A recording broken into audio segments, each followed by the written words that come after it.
Najwa Shihab pernah berkata bahwasanya hidup yang tidak dipertaruhkan tidak akan dimenangkan. Maka dari itu kami kelompok 3 di sini berjuang bersama-sama untuk memberikan presentasi terbaik kami.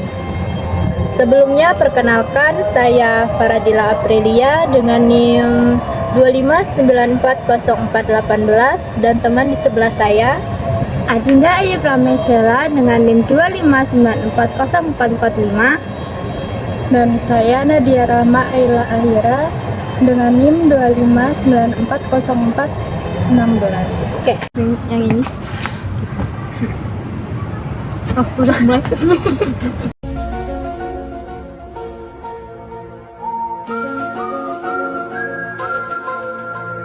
Oke, di sini kami akan menjawab soal ujian lingkungan bisnis dari Ibu Nurwidiati MKOM.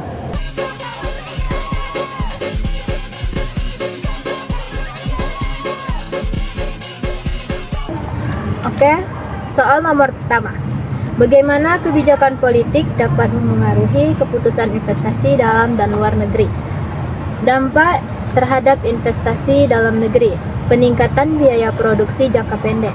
Perusahaan menganggap kebijakan ini menambah beban biaya. Melakukan investasi baru dalam teknologi hijau, peralatan efisiensi energi, dan pelaporan korban, sehingga perusahaan banyak yang menunda ekspansinya. Meningkatkan investasi lokal, dorongan transformasi dan efisiensi jangka panjang. Hal ini dapat meningkatkan daya saing industri, sehingga menarik kembali minat investasi domestik. Pelaku industri merasa bahwa kebijakan ini menambah beban biaya produksi, meningkatkan daya saing mereka di pasar global. Dampak terhadap investasi luar negeri. Meningkatkan transformasi dan akuntabilitas perusahaan di Indonesia. Kebijakan ini juga dapat meningkatkan kepercayaan investor asing terhadap Indonesia sebagai destinasi. Kebijakan ini menambah biaya sehingga dapat mengurangi minat industri. Oke, selanjutnya soal nomor 2. Bagaimana kebijakan moneter ini memengaruhi strategi bisnis UMKM digital? Kebijakan moneter berupa kenaikan suku bunga acuan menimbulkan tight monetary condition. Dampak pada strategi bisnis UMKM digital, penetapan alur kas dan pengarangan ekspansi, penyelesaian bunga harga dan strategi pemasaran, berfokus pada efisiensi operasional, perubahan strategi pembiayaan.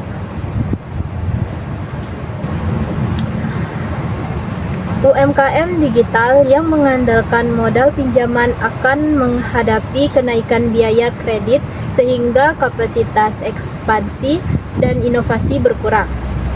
UMKM mengurangi biaya operasional melalui otomasi sederhana, manajemen stok ketat, dan penggunaan platform digital berbiaya rendah.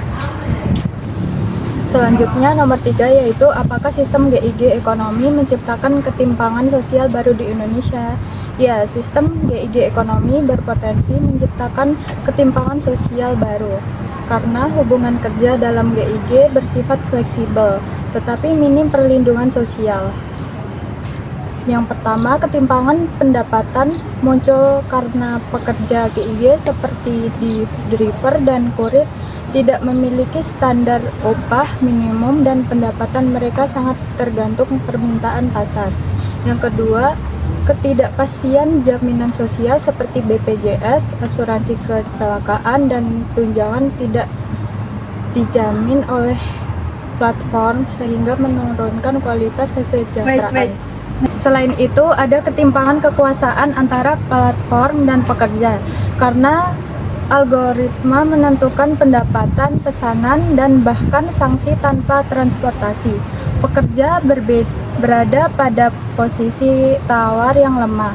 Sistem ini juga menciptakan segregasi sosial antara mereka yang bekerja formal dengan perlindungan penuh dan mereka yang bekerja dalam sistem fleksibel tanpa keamanan jangka panjang. Oleh karena itu, tanpa regulasi yang kuat, GIG ekonomi dapat memperbesar ketimpangan struktural dan masyarakat Indonesia. Selanjutnya nomor 4, yaitu apa risiko etika dan hukum yang timbul dari penggunaan AI generatif. Risikonya yaitu ada risiko etika, plagiarisme dan manipulasi konten.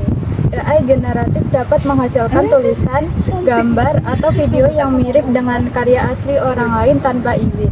Hal ini menimbulkan masalah etika karena konten tersebut bisa dianggap sebagai hasil karya sendiri, padahal meniru atau mengambil dari sumber lain. Selanjutnya ada bias data. AI belajar dari data yang diberikan manusia. Jika data tersebut mengandung bias seperti bias gender, etnis, atau sosial ekonomi, maka output AI juga bisa tidak adil atau diskriminatif. Deepfake dan misinformasi.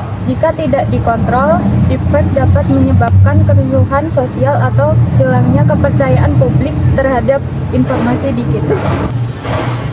Selanjutnya ada risiko hukum, yaitu seperti pelanggaran privasi. AI sering memanfaatkan data pribadi dari internet atau sistem internal perusahaan. Jika data tersebut digunakan tanpa izin, maka ini melanggar Undang-Undang Perlindungan Data Privasi. Soal nomor 5. Apa konsekuensi hukum bagi bisnis yang tidak mematuhi UU PDP?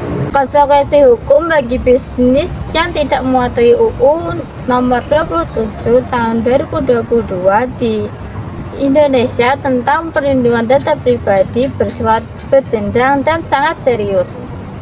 Konsekuensi hukumnya yaitu sanksi administratif, sanksi pidana, dan tuntutan ganti rugi perdata.